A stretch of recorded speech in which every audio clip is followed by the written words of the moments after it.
Do you think I ever brought anything else to the bedroom to try? Absolutely not, I didn't, because it was such an uncomfortable situation for me to suddenly be scolded. And I was made to feel like I was a bad person and that I had done something wrong. That stuck.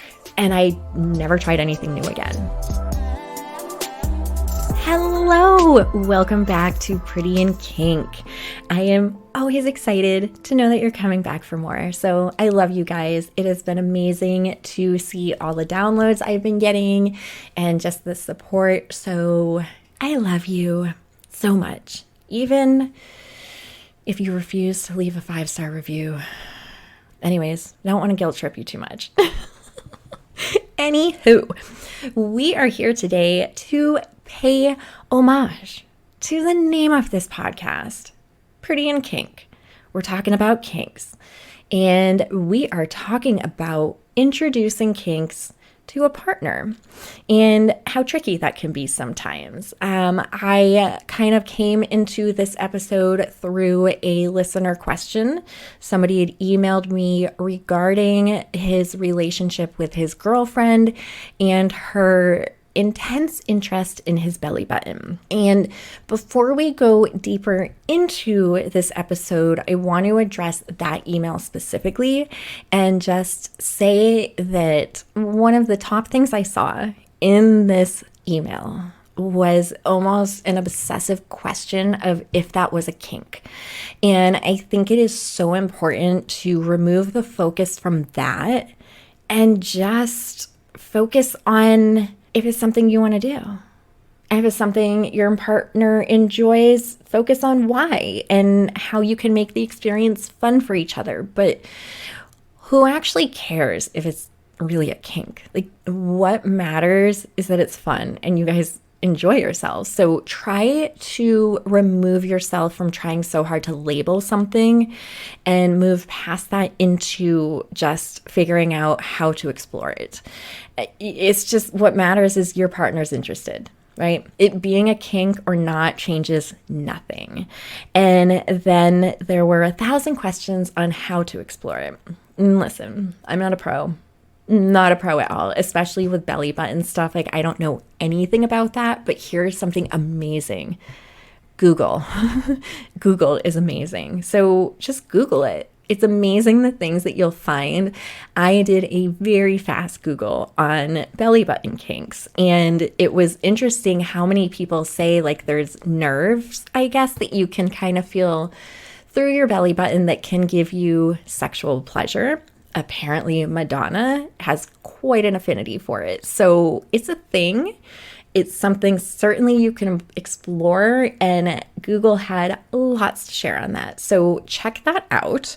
And then as far as this episode in general, I just think it's really important to discuss how to introduce things to your partner because it can be scary. I know it can, and it doesn't have to be. And it's really fun to get to explore sexuality. And so I just want to encourage people to explore and have more fun because I know we can kind of get caught up in routine and things can turn vanilla. So let's spice it up. And we should probably begin, before we go anywhere, with what is a kink? Because it gets confused a lot with fetishes, and there is a difference. If you look at the definition of kink, it's simply a unconventional sexual taste or behavior. That's all.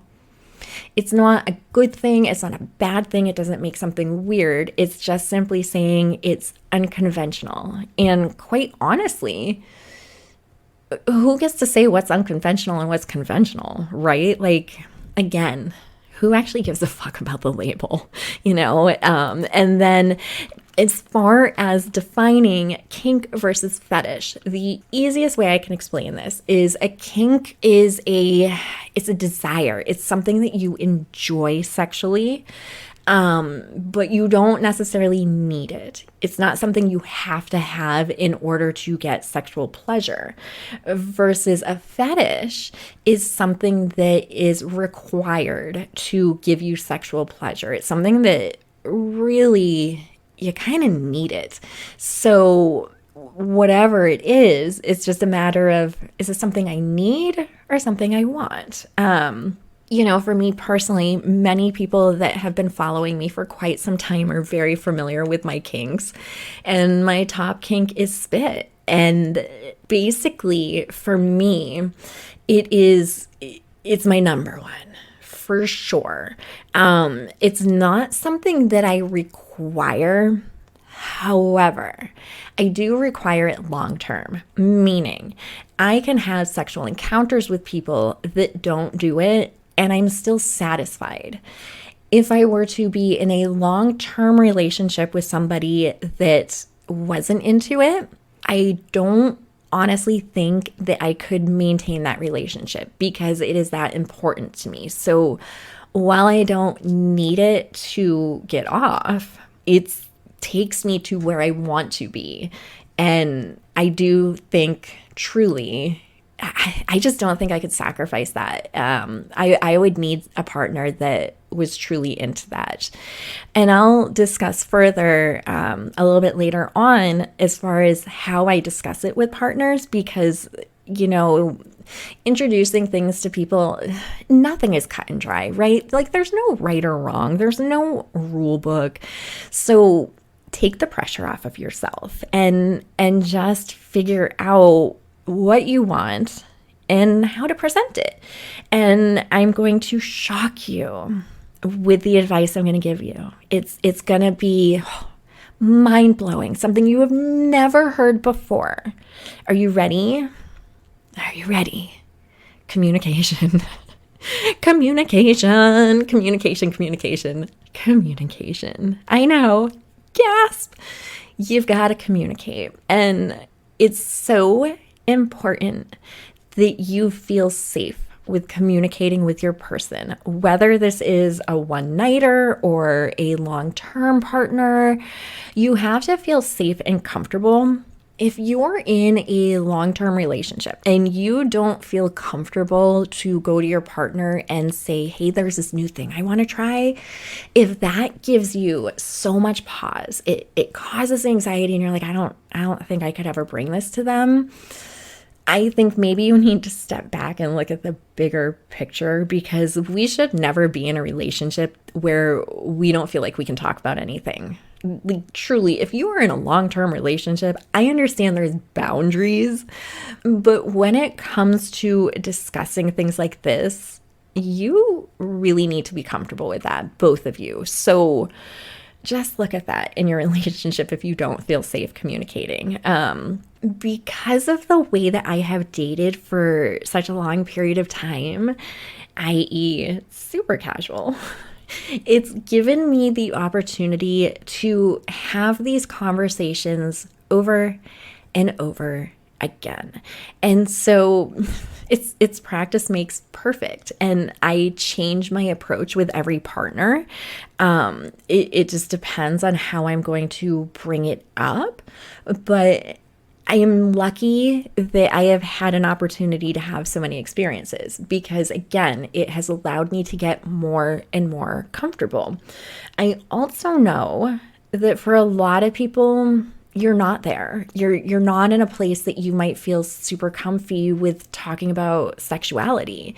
And I think I should stress when I was talking about feeling safe with your partner, there is a difference between feeling uncomfortable talking about a topic versus uncomfortable presenting it to your partner and feeling like you can't talk to them about it. Two very different things. And it's okay to be uncomfortable. I think so many of us have been brought up in an age where nobody really talks about stuff like this. Like it's strange how sexual this world is and yet not. So I understand it can be uncomfortable if you haven't had a lot of opportunities. I can appreciate my experiences are not necessarily similar to yours. So know that it might be uncomfortable, but at the end of the day, don't you want to play? Don't you want to have fun? So you have to have the conversation so you can play and have fun in the bedroom. The main thing when introducing it is, just be gentle, be casual. I think it's going to be different depending on if it's a casual relationship or something more long term. With partners you've been with longer, you do have this kind of added thing of, depending on your situation, maybe things have gotten kind of stagnant and maybe things have gotten kind of vanilla.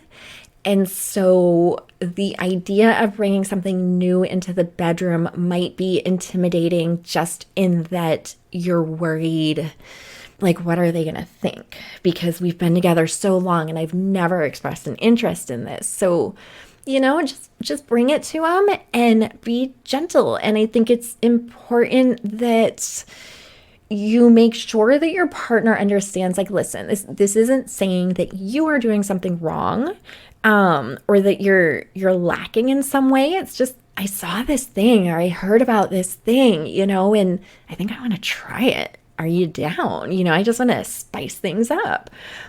But always remember, as in everything in life, those fucking egos, man, right? Like, we all have them. And when it comes to sex, so many of us, our egos are so sensitive. And I think especially for men, their egos tend to get attached to their sexuality. So it can be a little bit of a dance trying to figure out how to approach something like this in a way that isn't going to be, I don't know, where they feel like they're not doing something, right? And same with receiving the information. It is also important to be gentle with the reception. You want to be open, and it's very important that you don't make your partner feel shameful for whatever it is that they are requesting or bringing up. Don't have this knee-jerk reaction of like, ew, I would never want to try that. What is wrong with you? Or, taking it personally where you're suddenly like, why would you even want to do that? What, am I not good enough?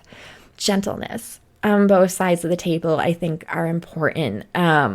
It's funny for me, I had a relationship that was insanely toxic, okay? So it was so toxic, but I have always been one that has wanted to improve their technique. It's something I get off on getting my partner off. So I'm always wanting to improve my technique. And as I've discussed in previous episodes, I love a good blowjob, and I always want to get better at them. And so I had seen a technique somewhere, I don't know, somewhere online. I read something, or it doesn't even matter. And I was like, oh, ooh, I haven't tried that. I can't wait to try that. And I did. And he stopped me and he said, where did you learn that? And I pulled back, and I was so proud of myself. And I was like, oh my God, I saw it like online. Did it feel good? Was it good? And all he said is, where the fuck did you learn that? Why the fuck did you just do that? And there I was sitting there thinking I was so excited to try this thing to please my partner more. And instead, it triggered his ego, his very unhealthy ego, and triggered jealousy issues and all of these fucking bizarre, just, as I said, it was very toxic. But my point being, even though that was a toxic situation, there are people that are healthy minded, that could take things where they're like, wait, why are you asking? What is going on? Are you hiding something from me? So it's just very important to just be gentle on all sides, and just remember that our words and our reactions really do have very long-term effects. Just like in anything in life, they can stick around for a long time. You could say just a couple little things that you forget and you never think of again, but the person you said it to carries it with them for the rest of their life. So be mindful of each other and how you present things, and just do what you can to try and protect each other and not create insecurities. With that situation with me, Do you think I ever brought anything else to the bedroom to try? Absolutely not, I didn't, because it was such an uncomfortable situation for me to suddenly be scolded for something that I was like, I'm going to be rewarded for this. Like, high five, Tara, like, go you. And I was scolded and I was made to feel like I was a bad person and that I had done something wrong. And suddenly I'm having to explain myself. That stuck. And I never tried anything new again. And so it's important to be mindful of each other when you are bringing this out and talking about it. It's also okay, as the one receiving the information, to take the information and take pause. Some things you might need a minute to process, and that is okay. And if you are bringing this to a partner and they say, I need a minute, it's okay. Let them take a minute. Sometimes things are just harder for a person to like envision for a minute, especially sexually, and they might just need a second. So it's okay if they don't know immediately if it is something that they want to try. Absolutely fine. For me personally, the way I introduce is almost always different. Again, spit is my number one kink. I have a couple that are fairly important to me. However, they're very partner specific. And so it is something that the partner almost has to meet certain criteria in my head before I will even present it to them. Because if it's not executed properly, I'm going to either be disappointed or I could actually be physically hurt accidentally. So there are some kinks that I never bring up. Some I bring up later on down the road when my trust has been built. And spit is not one of those. That comes up quick. And again, it'll depend. There are first dates, the conversation will turn kind of spicy and something might come up, and then I will, start dropping ideas about it.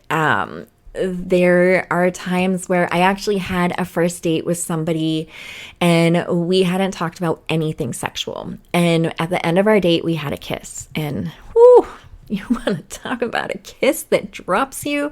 That sucker is going to go in my memory bank forever. And after the kiss, he apologized and he was like, I'm really sorry. I don't know if you're okay with like the amount of saliva.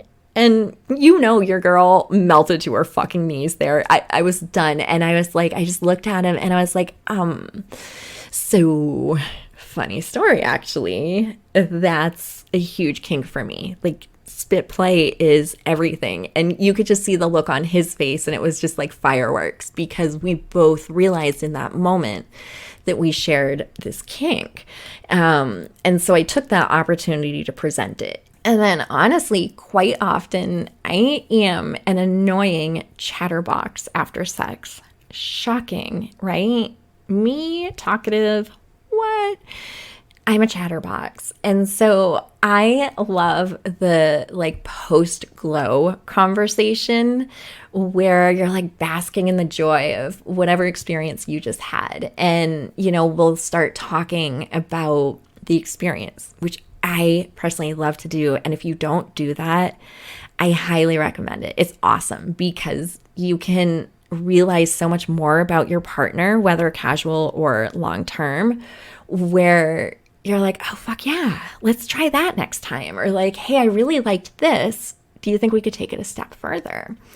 And so once I've had an experience with a person, I can start to gauge kind of their sexual personality, if you want to call it that. And it obviously takes time. Some people take longer sexually to open up with a partner, but I can usually get a pretty good idea.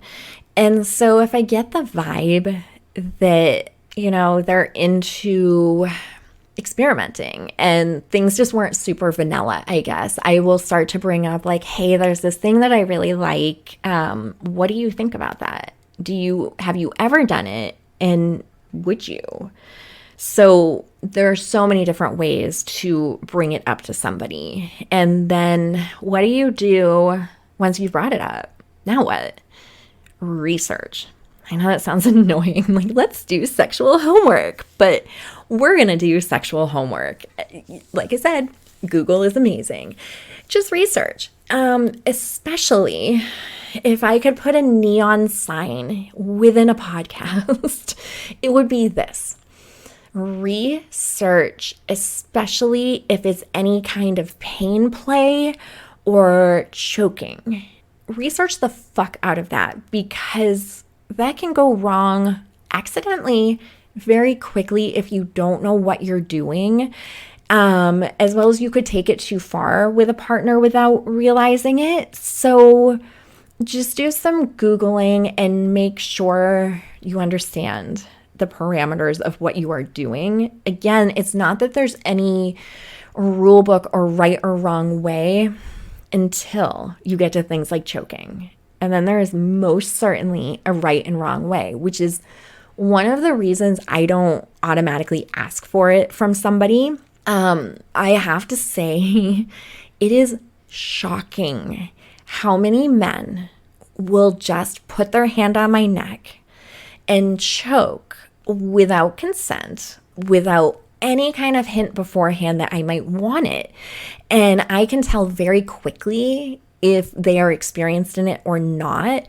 And I will pull their fingers away. And usually non-verbally, I'm able to communicate that I don't want that. And technically I do. Like, that is one of my kinks. However, that's one of those partner specific ones. Because if you don't know what you're doing, just Google that shit, all right? And also just Google for ideas. Like I said with the belly button thing, I Googled it and there were so many fun ideas. So you might realize there's this thing you want to do, but you're like, I don't really know how, or like, what do we do? Google the fuck out of it. And then, are you ready? Are you ready? Sit down. Communicate again. Sorry, not sorry. Communicate again. This is something important for all sexual relationships, is learning your partner's basic parameters.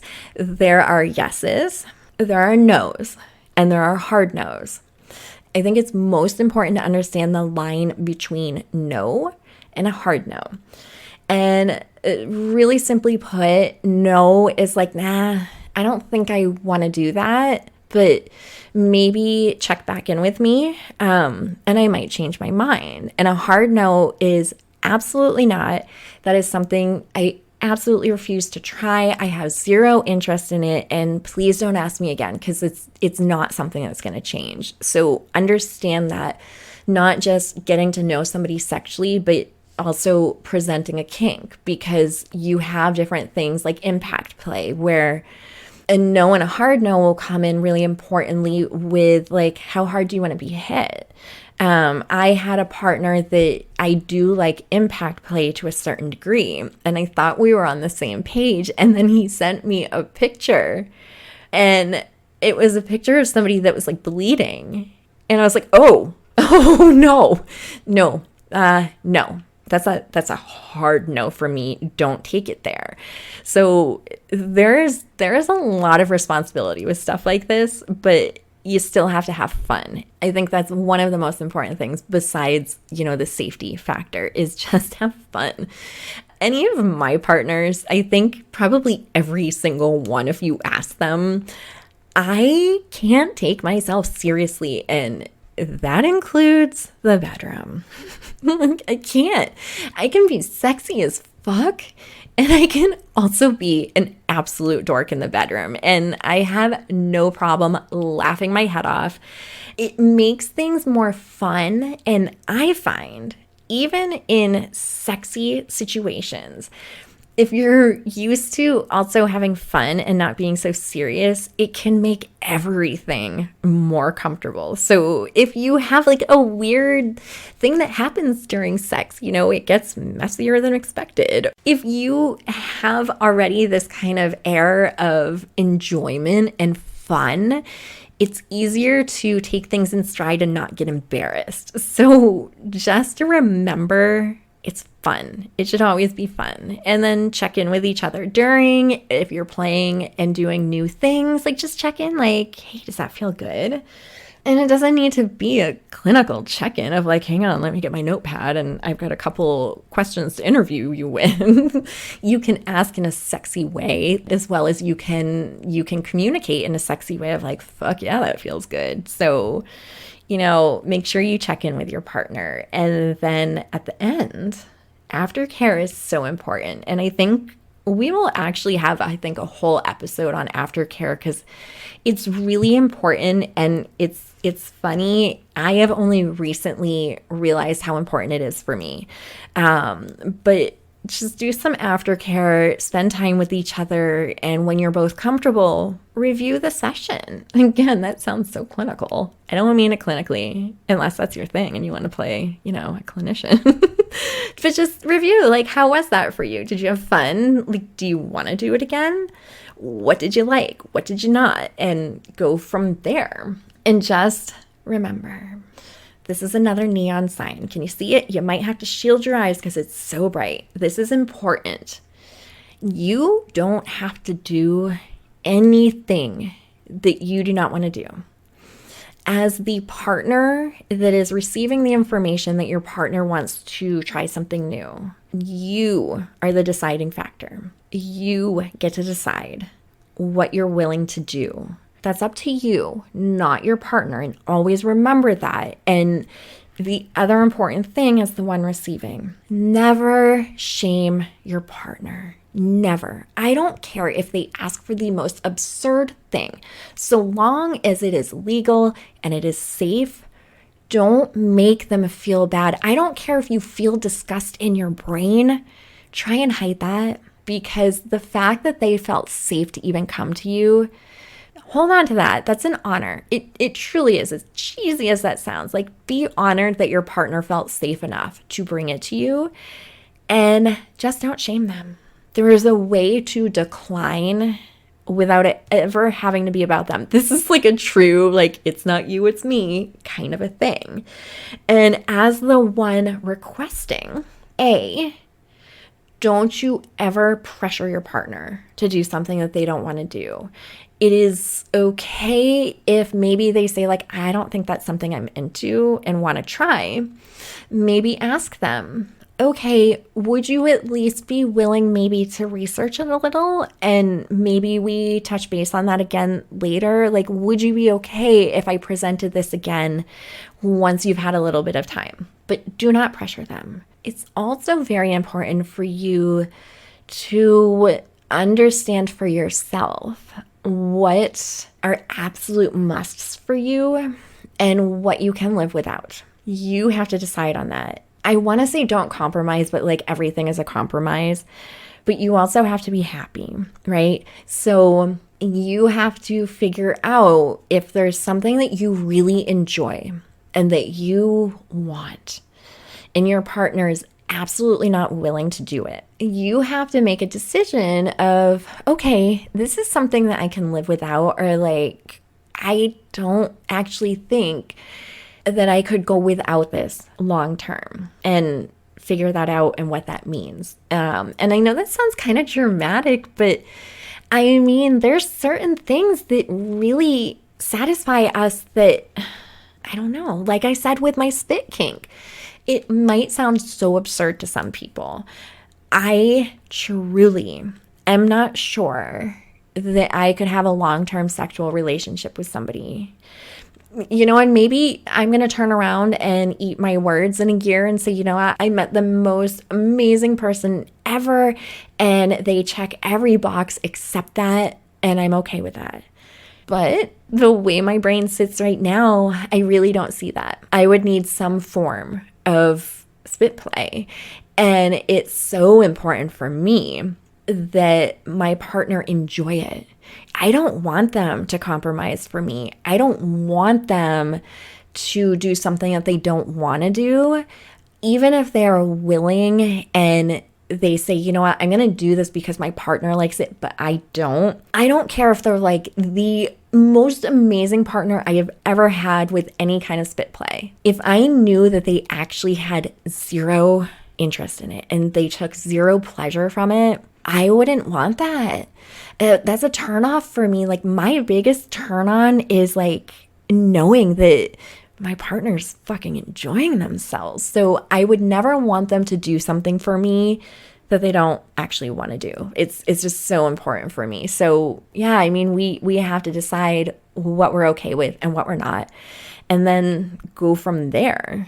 So yeah, I've made this like a stupidly long episode. I'm sorry. Let's wrap it up. Ready? Communication, safety. And safety is actually number one, and then communication. Let's focus less on labeling something a kink and just more on having a great fucking time. That's it. That's all you have to do is have fucking fun. I don't give a shit if it's a kink.